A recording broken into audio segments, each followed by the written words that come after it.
Ya, halo teman-teman mahasiswa. Hari ini kita akan membahas mengenai soal latihan materi vektor pada bidang pendekatan geometrik. Untuk materinya sudah kita bahas pada pertemuan sebelumnya, dan kali ini kita akan membahas soal-soal latihan yang diberikan yang ada pada materi tersebut. Teman-teman, simak ya jawabannya. Nah, untuk yang pertama ini, gambarlah vektor W. Jadi di sini kita akan menggambar. Untuk menggambar vektor W, teman-teman harus mengingat mengenai dua hukum yang ada pada vektor, yaitu ada yang namanya hukum segitiga dan hukum jajaran genjang. Nah, untuk menggambarnya, teman-teman perhatikan dulu. Di sini vektor W-nya dinyatakan dengan U ditambah 2V. Berarti di sini teman-teman harus menggambar satu vektor V lagi. Karena pada soal vektor V-nya hanya satu. Sedangkan di pernyataan vektor W, ini vektornya ada dua. Nah, jadi di gambar ini kita gambar satu vektor lagi. Kita gambar satu vektor V yang memiliki ukuran dan arah yang sama. Oke, jadi nanti teman-teman gambar yang lurus ya. Ini saya buatkan simulasinya saja. Oke, kita gambar vektor V. Nah, kira-kira di sini ya vektor V-nya. Nah, ini vektor V satu lagi. Sehingga di gambar sudah ada dua vektor V. Nah, kemudian di sini teman-teman perhatikan. Yang ditambahkan adalah vektor U ditambahkan dengan dua vektor V. Berarti teman-teman di sini harus perhatikan pertemuan U dengan V itu bertemunya di mana. Ternyata kedua vektor ini bertemunya di ekor. Nah, ketika dua vektor bertemu di ekor, kemudian kedua vektor itu dijumlahkan, maka hukum yang digunakan adalah hukum jajaran genjang. Berarti kalau pakai hukum jajaran genjang, di dua v ini, di vektor dua v kita buat bayangannya pada kepala U. Kita buat bayangannya di sini. Nah, ini ya. Kemudian kita buat bayangan vektor U juga di sini. Nah, jadi sehingga membentuk gambar jajaran genjang. Makanya ini dikatakan hukum jajaran genjang. Nah, gambarnya ini teman-teman harus gambar panjangnya sama. Ini panjangnya kira-kira sama dengan vektor 2V dan ini sama dengan vektor U. Setelah itu kita tarik garis lurus. Dari ekor U dan V kita tarik garis lurus ke kepala sini, di ujung sini. Sehingga mendapatkan suatu kepala dari vektor.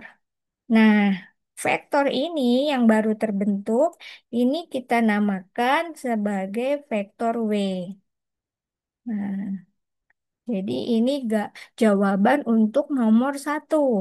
Kita pakai hukum jajaran genjang. Oke, selanjutnya kita ke soal nomor 2. Nah, di sini dikatakan bahwa vektor W itu sama dengan 2U dikurangi 3V.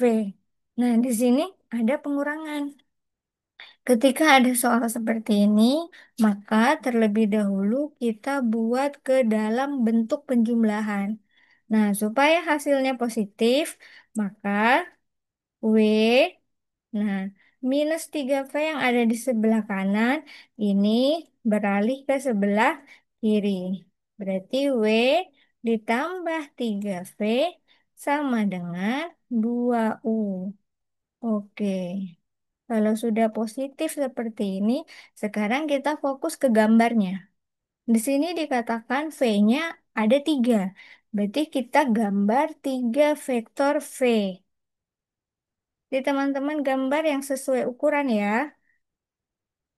Jadi dikira, ini kira-kira vektor V ini panjangnya berapa. Kita buat juga kopiannya di sini. Sehingga di sini ada V, ada V. Ada 3 vektor V. Kemudian U. Vektor U-nya ada 2. Sehingga kita tarik garis lurus yang memiliki panjang dan arah yang sama. Kira-kira di sini ya, vektor U. Sekarang teman-teman lihat, yang dijumlahkan adalah W dengan 3V. Tapi vektor W-nya belum ada. Yang ada hanya vektor 3V dan 2U. Maka kita dapat menggambar vektor W-nya di sebelah sini. Karena, nah di sini ya, karena penjumlahan antara W dengan 3V. 3V-nya di sini sudah ada ujungnya. Ujungnya di bawah, ini ekornya di bawah, kepalanya di atas. Sehingga di antara kepala dari vektor 3V dan kepala dari vektor 2U di sini kosong. Di sini kita bisa isi dengan vektor W. Karena menurut hukum segitiga itu terjadi ketika ada suatu kepala dari vektor bertemu dengan ekor dari vektor yang lainnya. Nah, di sini kita lihat dengan menambahkan vektor W di sini, kita lihat terjadi pertemuan antara kepala dari vektor 3V bertemu dengan ekor. Nah, ini bertemu dengan ekor dari vektor W. Nih, yang saya lingkari ini ya, ini pertemuan kepala dari vektor 3V dengan ekor dari vektor W di sini. Sehingga dapat kita nyatakan seperti ini gambarnya. Jadi vektor W-nya bentuknya seperti ini ya, dan bentuk kepalanya ke bawah, bertemu dengan kepala dari vektor 2U. Nah, itu jawaban untuk nomor 2.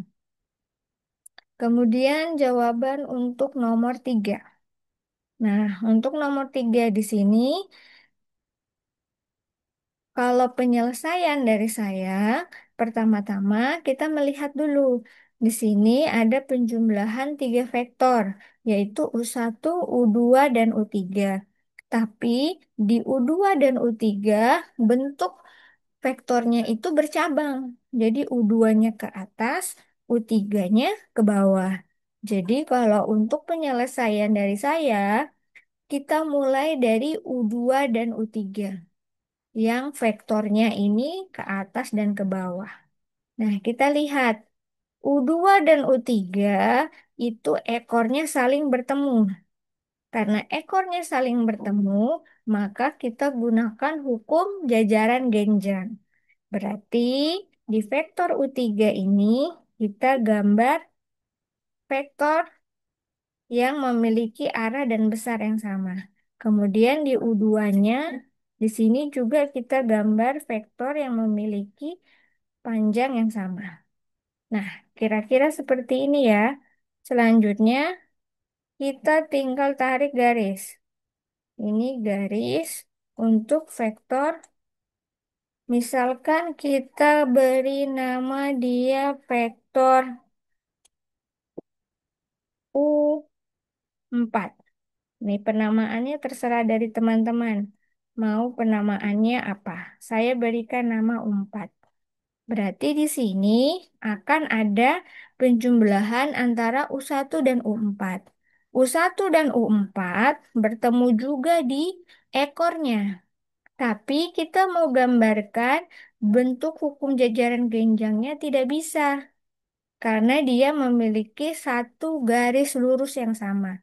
Sehingga di sini dapat kita jumlahkan bahwa vektor W-nya adalah suatu vektor yang bermula dari kepala U1 sampai di kepala dari vektor U4.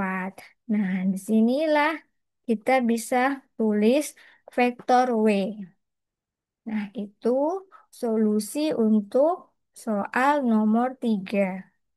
Sekarang lanjut ke soal nomor 4. Nah, kalau soal nomor 4 ini teman-teman menyatakan vektor M dan vektor N-nya ke dalam bentuk U dan V. Jadi yang pertama-tama kuncinya adalah teman-teman melihat soal yang diketahui ini. Dikatakan bahwa vektor M-nya itu adalah median. Nah, median adalah dia berarti membagi sesuatu menjadi dua bagian yang memiliki besar yang sama. Berarti vektor M ini dia membagi vektor menjadi dua bagian yang sama. Kalau di sini diberi nama vektor n, di sini juga berarti saya bisa namakan vektor n karena memiliki panjang yang sama. Karena telah dibagi oleh vektor m. Berarti di sini ada n dan ada n. Kemudian untuk menyatakan vektor M dan N, berarti kita mulai dari gambar yang besar dulu. Kita fokus ke gambar vektor U dengan vektor 2N. Karena N ketemu dengan N, maka kita bisa katakan bahwa vektor dari sini, saya gambar ya, sampai ke ujung sini, itu adalah vektor 2N. Nah, di sini vektor U ketemu dengan vektor 2N. Ketemunya di sini. Jadi kepala vektor U bertemu dengan ujung dari vektor 2N. Atau bertemu dengan ekor. Kepala vektor U bertemu dengan ekor dari vektor 2N. Berarti kita menggunakan hukum segitiga. Nah, kalau bertemu kita menggunakan hukum segitiga, berarti kita jumlahkan. Kepala ketemu ekor itu berarti ada penjumlahan vektor U dengan vektor 2N. Nah, hasil penjumlahannya adalah ini, vektor V. Nah, dari sini bisa kita tuliskan, karena nyatakannya dalam U dan V, maka 2N ini bisa kita kelompokkan U dan V-nya. Sama dengan V dikurangi U. Berarti N-nya sendiri adalah 1/2 V dikurangi 1/2 U. Oke. Nah, itu untuk yang N. Kita sudah dapat N-nya. Sekarang kita mau nyatakan yang M-nya. Karena di sini diminta kita nyatakannya M dan N. Oke. Hmm. Untuk M-nya, berarti kita melihat segitiga yang kecil ini. Berarti di sini ya. Kita lihat sekarang fokusnya di sini. Nah, gambar di sebelah di sini bisa kita abaikan. Kita fokus ke pertemuan antara kepala dari vektor M dengan, nah di sini nih, vektor N-nya sendiri kan berarti di sini, sampai di sini. Berarti pertemuan kepala vektor M dengan ekor dari vektor N. Berarti di sini kita tulis M ditambah N. Itu hasilnya adalah, ya, vektor V ini. Vektor V. Nah, di sini untuk N-nya sendiri, teman-teman mensubstitusikan vektor N yang di sini. M sudah dinyatakan ke dalam bentuk V dan U ini. Berarti kita bisa tulis bahwa N-nya adalah 1/2 V kita kurangi dengan 1/2 U. Nah, itu hasilnya adalah vektor V. Berarti kalau kita nyatakan M-nya saja, berarti M itu sama dengan vektor V. Nah, ini kan positifnya di sebelah kiri. Nah, kita pindahkan semua ke sebelah kanan. Berarti yang tadinya positif, ini menjadi negatif. Dikurangi setengah V, kemudian ini yang negatif berarti menjadi positif. Ditambah setengah U. Oke. Nah, di sini ada V dikurangi dengan setengah V. Ini saya jelasin di sebelah sini ya. Untuk yang ini saya jelasin di atas. Nah, ada V dikurangi dengan setengah V. Itu V kalau tidak ditulis angkanya di depan, kita nyatakan dengan satu. Nah, satu ketika dirubah ke dalam bentuk pecahan dengan penyebut dua, maka dia akan menjadi 2/2. Berarti yang tadinya satu V, ketika dirubah ke dalam bentuk pecahan dengan penyebut dua, dia akan menjadi 2/2 V. Oke, kemudian di sini dikurangi dengan 1/2 V. Oke, kemudian berarti 2/2 dikurangi 1/2 itu hasilnya adalah 1/2 V. Ya, saya hapus dulu di sini. 1/2 V. Per 2V. Oke. Berarti jawaban yang dibawa hasil akhirnya M sama dengan 1/2 V ditambah 1/2U. Oke, ini adalah jawaban untuk nomor 4. Nah, itu adalah jawaban dari nomor 1 dan nomor 4. Kita sudah menjawab semua soal latihan yang diberikan. Jika teman-teman ada pertanyaan atau masih ada yang belum dipahami, silakan teman-teman meninggalkan komentar untuk menanyakannya. Atau teman-teman bisa langsung menanyakan di grup WA atau Japri langsung ke saya. Atau kita bisa bertemu di kampus, kita bisa membahas ini bersama-sama. Nah, sekian penjelasan dari saya mengenai soal latihan pendekat apa? Soal latihan, ya, vektor pada bidang untuk pendekatan geometrik. Oke, terima kasih teman-teman yang telah menonton video ini. Selamat belajar.